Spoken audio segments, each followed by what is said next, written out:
What's going on, guys? Hey, my name is Logan Manzanares. In this video, I'm going to share with you the 4 things that you need to create your real estate power team. And hey, there's going to be 4 traditional ways you can do this, and there's also going to be 4 creative ways you can build this power team. So without further ado, let's go.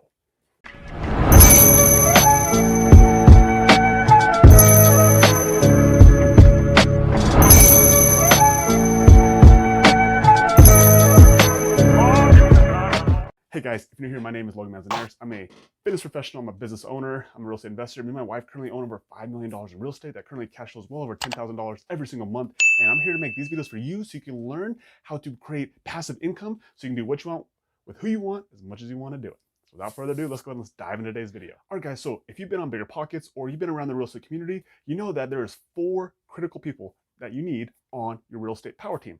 So those 4 people are going to be a deal finder, they're going to be a manager, they're going to be a lender, and they're going to be a contractor. So I'm going to break down those 4 people that you need on your power team and how you can do it the traditional way. And I'm also going to show you how you can build that power team the creative way as well. So without further ado, let's dive in. All right, so let's talk about creating your real estate power team. Number 1, the deal finder. So most people think about deal finders, they're thinking about real estate agents, they're thinking about going on to Craigslist, they're thinking about doing like for sale by owners. So that is one way you can do it. You definitely should have a relationship with realtors. But the way that you can also do this without going to realtors and finding deals on MLS or going to do a lot of work yourself is yes, you can go find a wholesaler. So what is a wholesaler? Most people don't know what a wholesaler is. A wholesaler is a person who's like, their job is to go find deals that are off market. So they're going direct to seller, they're talking to people, they're knocking on doors, they're making phone calls, they're doing texts, and they're actually finding good deals. And then they need, once they lock a deal up, they need someone to buy it, or they need someone to sell it to, who you want to buy deals. And so that's where you actually can go as well to find deals, is go to a wholesaler.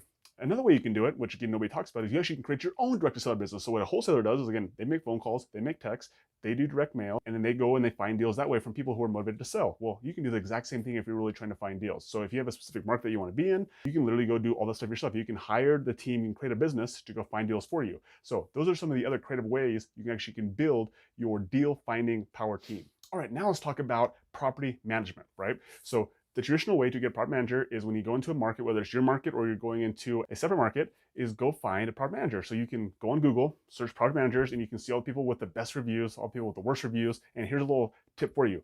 As a homeowner, you're actually looking for the property managers who have the worst reviews. And let me tell you why, right? Because all the people who write reviews, those are all the tenants inside those places. They're not the actual landlords, right? And so the reason why people write bad reviews on property managers is because as tenants, they feel like they're getting screwed because they didn't get their deposit back, they didn't get this back, they didn't get this back, right? And what the property manager is doing is they're basically looking out for the best interest of the landlord.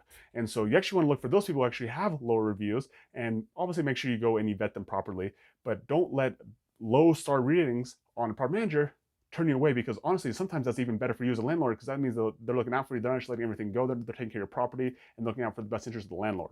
So that's how you go and you find traditional property managers. You can also look for property managers for short-term rentals, right? And so you go find short-term rentals, whether they're local or not. That's also another way you can manage your properties if you're looking into like an Airbnb strategy. Now, let's talk a little bit more some creative ways to do it, right? So the creative way you can do it is you actually could partner with somebody who's in that area. So whether it's you in your local market, and you don't really have property management experience, you can go partner up with somebody, and then they can be your manager, and then you don't have to worry about it, right? So that's what a lot of people do with us, because in our local markets, they partner with us because we do have property management skills, that they partner with us, and then we'll manage the property for them. Now, this also can be done if you're buying a property out of state or in a different town, is you can go find a partner who has boots on the ground. You can get them some equity share. And again, they can be the one who manages the property from afar. Another cool strategy you can do is if you are finding properties and you don't want to be a property manager, or you're looking for a property manager, you actually can just look at the tenant itself and they can become the property manager, right? So you're like, how does that work? Well, there's actually 2 ways. And that's all in how you form the agreement with that tenant. And so you can do what's called a lease option, right? So a lease option basically gives that tenant an option to buy the property. So instead of them just becoming a tenant, now they are a tenant buyer. And they take care of the property way better when all of a sudden they have some skin in the game, or they have an opportunity to buy the property. And so now you don't necessarily need to have a property manager. You don't need all those other things, because if anything breaks, anything goes wrong, you have toilet leaks, you have dishwasher leaks, like whatever it is now the responsibility of the tenant. And so that is a really cool way also to make your tenant the property manager. Another way you can do this is you actually can sell your property to your to the I guess in this case only the tenant to the end buyer, right? And you can call it, this is called a wrap. So let's say you buy a property and you have a mortgage on it. And then instead of you putting a tenant in there, you could owner finance it, you could seller finance it to that in buyer. And now they'll give you a down payment, and then you'll make out your terms with them. And you basically get to create the spread. And so instead of you having a tenant in your property, you're actually going to put a buyer in there. So it's going to be their property. And now you're going to become the lender. So instead of you having to manage a property, you're just managing your debt payment. So that's another strategy as well for you to be able to manage a property if you don't want to actually do the management yourself.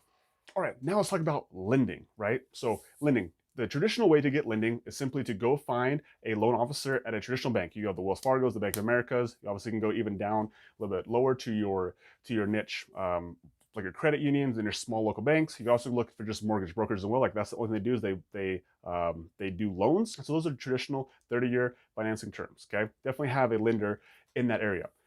You also can find what's called an asset-based lender. So this is for more people who are experienced and have some experience in real estate investing, but you can go find an asset-based lender.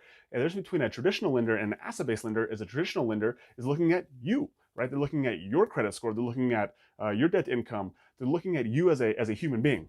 An asset-based lender, well, they'll definitely take you into account, but they look at the asset itself, look at the property. So if you can show that you're gonna make a big spread on a flip, or you're gonna make a big spread on a rental, guess what? They'll give you lending, even if you don't maybe have the best credit, or if you don't have the best job history, or if you just changed jobs in the last year or so, right? And so that's the benefit of doing asset-based lender, but I would still call that traditional lending. The next way we're gonna talk about is creative lending, okay? So let's say you find a property and it's worth $100,000, and you know that after you put $50,000 into it, you can make $250,000. So there's a $100,000 spread, but no one's going to give you a loan for a property at $100,000 that needs to be fixed up. So what you can do is you can go to a hard money lender, right? A hard money lender is somebody who's like, it's their job to basically lend you money, and they'll charge you what's called points on the front end. So let's say that you need a loan for $150,000 in this case, okay? They're going to charge you 1 to 2 to 3 points on that $150,000, which is going to be like, what, $15,000, $3,000, or $4,500, and sometimes they'll charge you up front, sometimes they'll charge you on the back end. It really just depends on your relationship with your hard money lender. And then there'll be an interest only loan. They'll charge you, 10, 12, 14, 15% in the course of that loan.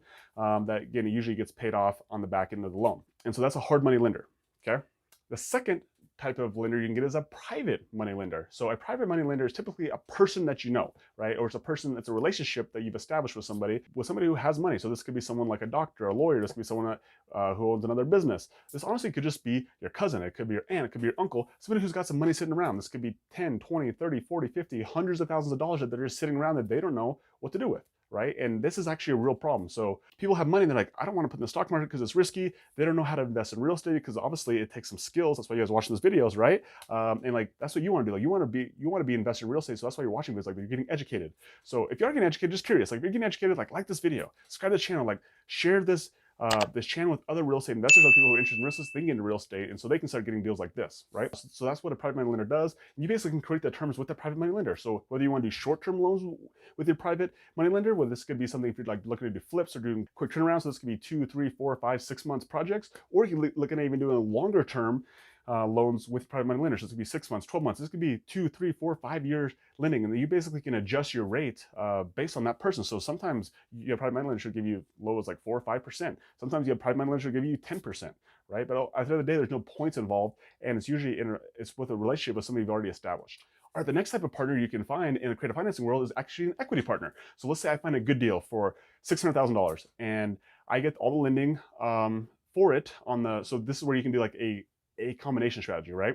And so you can have somebody who is an equity partner, and they can put in half the down payment. They can put in a third of the down payment. They can basically create equity in this property.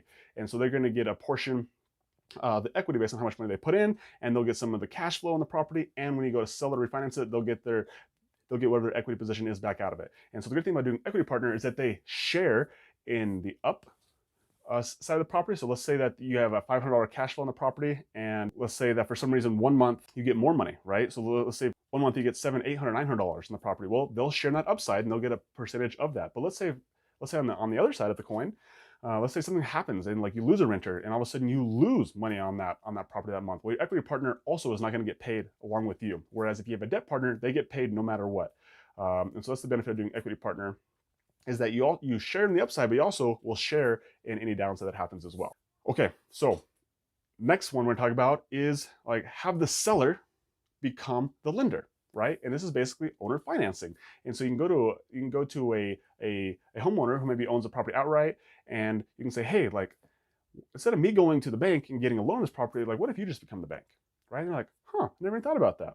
And so instead of you paying the bank 3, 4, 5%, you could technically pay this lender 2, 3, 4, 5%, and you can adjust the down payment. So when you go to a traditional lender, like, they're going to make you put down 20% on investment property, maybe 25%, depending on how big the project is. But a seller that's willing to carry, they might only have you put down 5%, 10%.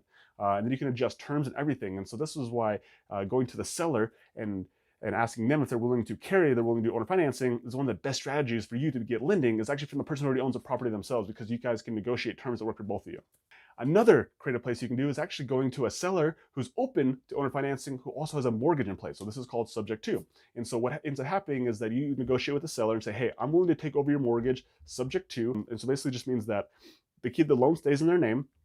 You create a deal with them on if they have equity or not, and then you basically do this hybrid model where you're paying off their mortgage, you're paying them an equity percentage, and then of course you need to make sure the property makes enough cash flow that you can still pay yourself as well.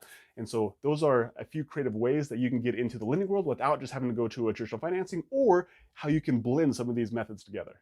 All right, and so the last person on our power team is the contractor. And right now in 2022, this is the most pivotal piece of your partnership, is finding a contractor, right? And there's so many contractors out there, and unfortunately, they're all in really high demand. And for you as a consumer, it's like you need to be able to establish that relationship with that contractor, because ultimately, like, they have the pick of what jobs they want to work on, who they want to work for. And so really, it's definitely a relationship business. It's not just as simple as like, oh, I'm going to go find a contractor, they're going to do work for me. Like, they have so much work that they are literally getting to pick and choose who they work with, and they're able to jack the rates up and prices up.